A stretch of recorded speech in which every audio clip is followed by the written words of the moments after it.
So first, we're going to have Bob Roud, a fixture as a third baseman and a relentless line drive hitter.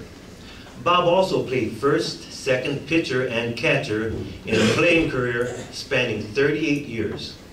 He played in the Canton Rec League, Businessman's League, and Central Cosmo Leagues. I never heard of that one before, Bob. He played under the banners of Worley Beverage, Crawford Insurance, Rocky's Sports Bar, and Tim's Tavern. Bob also managed for 20 years and helped guide his Tim Tavern squads to a pair of league titles. Bob was a cake eater from Lehman High School, class of 1971. We don't hear that anymore. He worked for Fisher Foods for 33 years before retiring at age 49. More recently, Bob has been active as a high school basketball and football official, officiating the state playoffs in both sports. He's been married to his wife, Linda, for 34 years and has 2 daughters, Amy and Amanda. I met both of them tonight. Very pretty daughters. They're both school teachers in Stark County. So welcome, Bob Roud.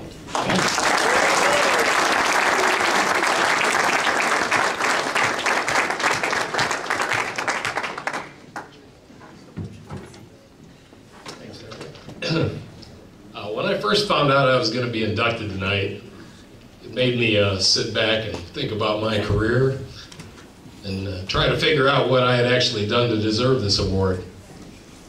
And the more I thought about it, all signs seemed to point in the same direction. So I'm pretty sure what got me up here tonight was buying my 1,000th fish dinner at Tim's Tavern. So any of you guys still waiting to get in? Right over there. Bruce, I heard you're at 998. I don't know. Greg, quick, 2 more fish dinners to go, please. At any rate, I'd like to thank the committee for thinking of me, the Trainer family for backing us for so many years. You know, I played most of those 38 years with the same small, close-knit group of guys. And to keep a team together for that long, it's the fun you have off the field and after the games that's just as important as the ball games themselves. I'm sure you guys all know that. And Tim's certainly was the venue for a lot of our laughs and great memories over the years.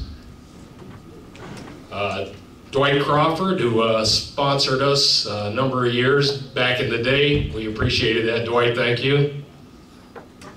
I want to thank my wife, Linda, and my daughters, Amy and Amanda, for putting up with me for all those years. Not only for coming to so many of my games, but managing to schedule every family get-together and vacation around my Fumbleball schedule. And we always played on Sunday, so that made it a little extra dicey at times. I appreciate everything you did, guys. Love you. I want to personally thank Henry Armstead for agreeing to be our MC tonight. I've known Henry, I think, as long as I played ball, so I consider him a dear friend, and Mark made a great choice there. Buddy? You know, you drive by the fields today, just like Bobby was saying, and there's nobody there. You got to ask yourself, where are all the Fumbleball players? Now I know, they hang out at the Meyers Lake Ballroom. What do you do, buy a membership here? But anyway, all I can say is these young kids today, they just don't know what they're missing, because I always thought Fumbleball was about the best team game there was. I don't know what I'd have done without it. I started playing when I was 18 years old. I was bagging groceries over at Fisher Foods on Cherry Avenue with Eddie Blanda. And what we'd do is get up some guys from the store, and we'd play against one of the other Fisher Food stores on Sunday afternoon. And, you know, that was fun and all. And I never played any organized baseball as a kid, so that was kind of new to me. But one day Ed says, "You ever see those guys playing down at Stadium Park?"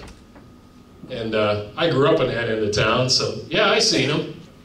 Ed says, "We ought to get up a team and get one of those leagues." And I'm like, "Ed, those guys are good, we'll get killed." But Eddie's the eternal optimist, so he said, "We'll be fine." So Ed gets a few friends, I get a couple, a few guys from the store, and he signs us up for the recreation league it was back then. Stadium Park, Sunday, Wednesday nights. So we go out there, bunch of 18, 20-year-old kids, if you can believe that, looking at us today. But, we soon found out those guys were good because we got killed.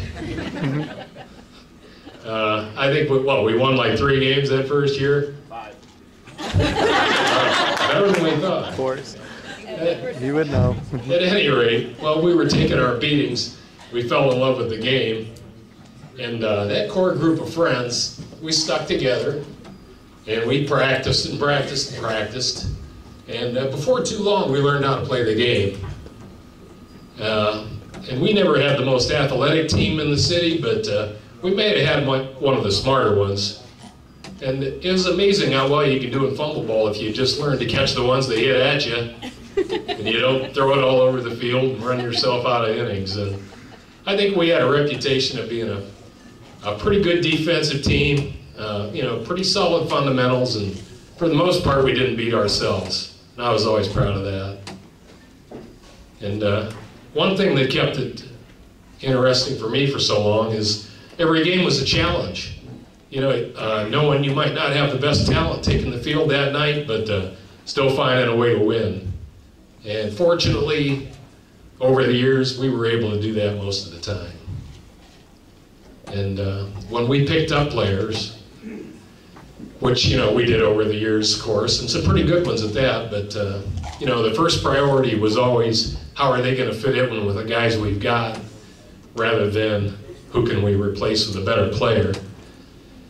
And that philosophy served us well for many, many years. And in closing, I just want to say how much I appreciate everybody that came out for me tonight. Love you guys. It was great fun. Congratulations to all the other inductees, and have a great evening. Thanks.